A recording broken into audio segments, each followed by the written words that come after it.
வணக்கம் நண்பர்களே. இன்னைக்கு வீடியோல நான் என்னோட மாடி தோட்டத்து அப்டேட்ஸ் காட்ட போறேன். ஃபர்ஸ்ட் என்னோட வீடியோ நான் அழகான கீரை அறுவடையோட ஸ்டார்ட் பண்ணிட்டேன்.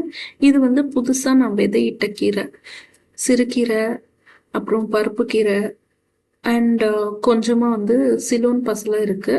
அதெல்லாம் ஹார்வெஸ்ட் பண்ண போறேன். நான் ஃப்ரெஷ்ஷா விதையிட்டது நியர்லி ஒரு 25 நாள்ல இருந்து 30 நாள் ஆன கீரை இது. நான் கட் பண்ணி எடுத்துக்கிறேன்.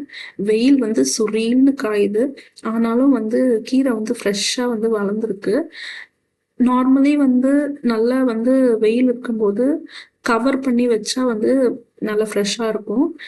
கவர் பண்ணி வச்சும் கீரை என்ன ஆயிருக்குன்னா, புளிச்ச கீரைலாம் அப்படியே கருகி போயிடுச்சு கொஞ்சம் இலைகள். ஆனா மத்த கீரை எல்லாம் நல்லா இருக்கு.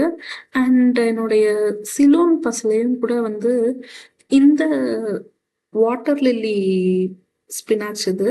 ஆக்சுவலி இது என்ன ஆகுதுன்னா, வெயில் காலத்துல நல்லா வருது. பட் ஆனா வின்டர் சீசன் ஸ்டார்ட் ஆச்சுன்னா போதும், இது சுத்தமா இலைகள் வரவே மாட்டேங்குது.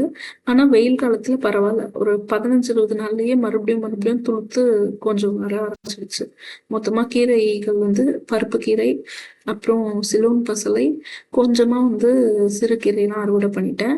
என்னுடைய செடிகளுக்கு பூச்சி பிடிச்சிருச்சு. இது என்ன பூச்சின்னு எனக்கு தெரியாது. பேர்லாம் தெரியாது எனக்கு. இத எப்படி வந்து ரிமூவ் பண்றதுமோ எனக்கு தெரியல. யாருக்காவது தெரிஞ்சா எனக்கு கமெண்ட்ல சொல்லுங்க. அண்ட் இது புளிச்ச கீரை. நான் சொன்னேன் இல்லையா, துணி போட்டு மூடுனாலும் அப்படியே கருகி போடுச்சு பாருங்க. இலைகள்லாம் அப்படியே